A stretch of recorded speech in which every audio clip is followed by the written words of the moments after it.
Remember Steve Outhouse?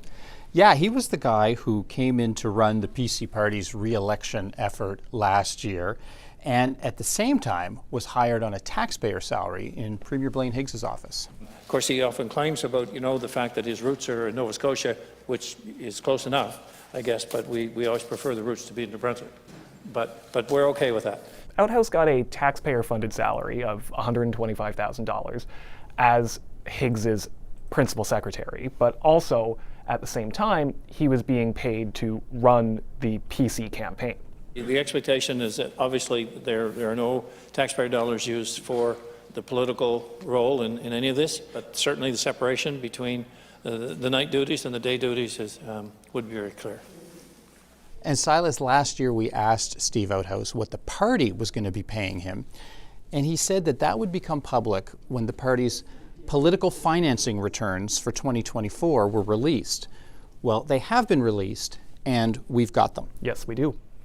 Outhouse and his company Interseed Communications were paid more than $500,000 by the PC Party in 2024 for election-related work. To be clear, that's not all personal income. A lot of it is paid for expenses and services like polling, advertising, fundraising.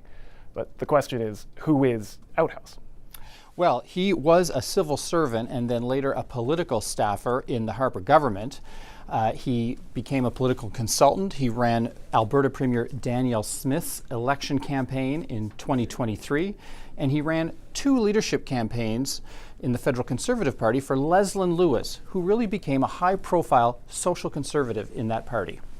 All of this was consistent with Higgs shifting the party further to the right, and that can be seen with some of the other people that he hired, both for government work and for the campaign.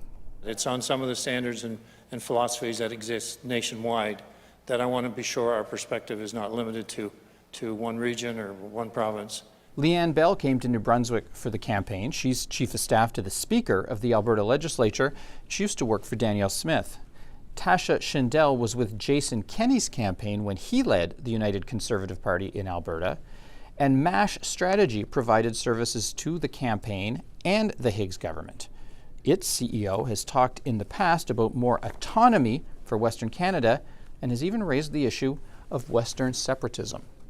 The party also paid right-leaning media outlets for fundraising and for advertising.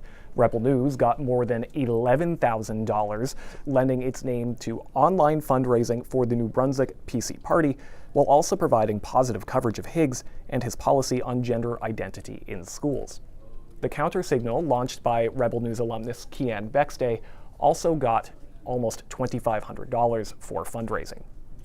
Now, Silas, it's important to note that the party didn't rely exclusively on Western populists, social conservatives, but these payments do reflect the direction that the party was going in under Higgs, one that voters ultimately rejected. Well, 713 was actually, very popular overall with the electorate, but that wasn't the deciding factor for most people in this election. And now the party has to decide whether to stick with that direction.